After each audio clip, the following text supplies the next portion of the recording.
telling our story our way. There's no other person that can do it in a better way than we can. As he mentioned, other groups and ethnicities celebrate their culture and history year-round, day in and day out, 7 days a week. They embrace, they celebrate, and they let you know why it's important to take a look at what's going on now and examine the past and move on. And we had no umbrella or no avenue to do that in Memphis, Tennessee, because Memphis and May, as you know, did not offer that. That was their history and their culture. It was not about us, it was about them. And also, one very important thing, the experience of one generation become the history of the next generation. Several histories become the tradition of the people.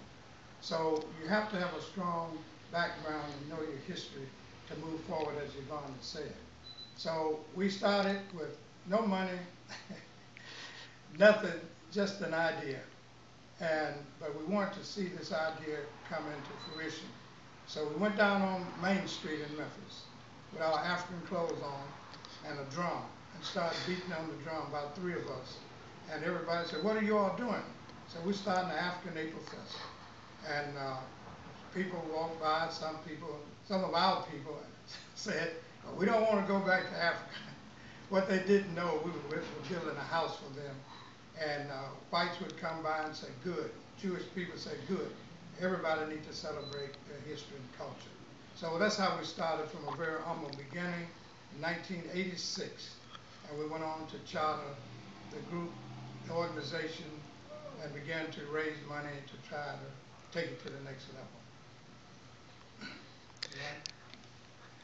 So it has been a journey, it has been an experience in history, in culture, and Afrocentricity. The more you know, the more you learn, and the more you go, the more you experience. So as we have grown in history, we have carried the message to our people throughout the United States and internationally. We are an international festival now, known all over the world: Nigeria, Senegal, South Africa, Togo, Zambia, and Tanzania. You name it, African April has footprints there, and we're proud. Civil rights, your involvement during the civil rights, especially with the Crusaders, I'm sorry, the Invaders, which is a Crusader group. So, can you just elaborate on the civil rights movement during the 60s, 40s, 50s, 60s, and the Invaders? Yes, well, as I mentioned earlier, we were very involved and concerned about civil rights. I grew up in Orange Mound, uh, and everything was segregated. Went to a segregated high school, Great Melrose High School. And some younger people don't know everything was segregated, the stores, the schools, and all the department stores downtown and everywhere. So we never did like segregation. And in high school, I would go to Lemoyne on and join with Marion Barry and those who were protesting with the bus situation in Memphis. And also began to get involved with Dr. Martin Luther King Jr., marching, going to Mississippi, and going to the rallies that Dr. King would hold in Memphis and around the area, to really get involved deeply in the civil rights movement.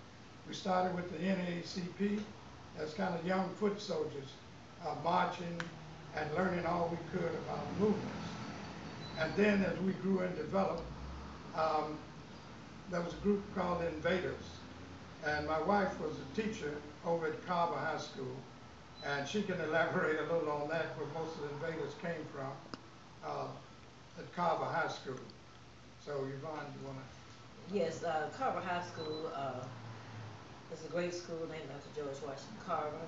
And after I graduated from Lemoyne on college, I wanted to go and travel abroad, and my parents didn't go for that.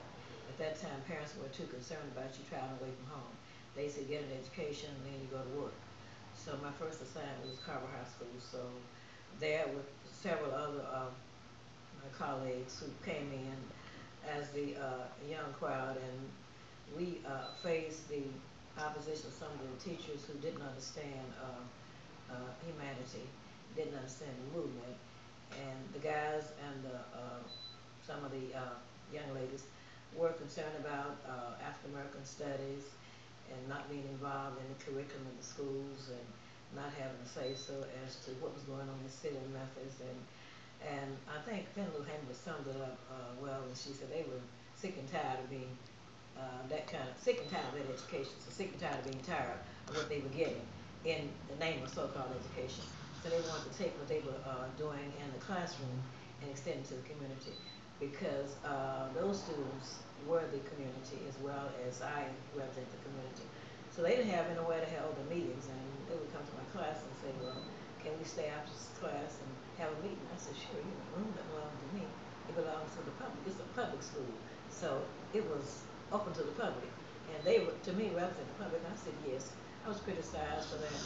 And some reports to the Board of Education that they would, at that time, question my educational endeavors.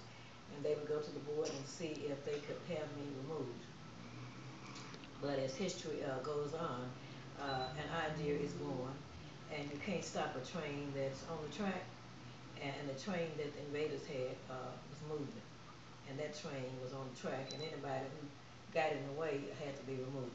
So at that point, they were open to meet, and I met with them and talked with them, and I became sensitive to their concerns. And as an educator, education is not only in the books, it's outside the books. What you do with education once you receive it. If you don't do anything with it from the books and transmit that to the community, transfer it, education has no meaning. It's to be transferred, transformed, and to become relevant to students then and now and in the future. So I saw no problem with having them meet, and I got a chance to really look into the minds and ideas of what was going on in the students. And at that time, that was my first assignment at age 21. So I didn't know that I wasn't supposed to deal with them. And as a part of my learning experience, I'm glad that I didn't know because I learned to grow and learned to experience things that I had not learned when I was in Mississippi. I'm from Mississippi, and you know what that meant now and then. You're from there, so you stay clear. But anyway, college brought many experiences to me as I lived in the community and was a part of the community. And my people, you know, were voting people, but they didn't want civil rights and human rights and protesting in their environment. But as students, you don't know what your parents don't know, and your parents don't know where you want to go. So if it's in you to go and move, you say life is just a journey. So long as you're moving up, moving right, you just say continue. So to those students who wondering where to go, what to do, have a mission and a plan, and go with it. God will be on your side. Yeah, Have no fear. yeah, and I was working with Dr. King, had been involved with the city in Stokely Carmichael, have our big afros and African clothes on, and then the movement was on the Meredith, Mississippi March. We were marched to Mississippi, and also joined a group in Orange Mound called the Mobilizers, similar to the Invaders. And as mentioned in the video of the Invaders, we organized all of the communities, Binghamton, Orange Mound, South Memphis, and Invaders in South Memphis. We were in Orange Mound.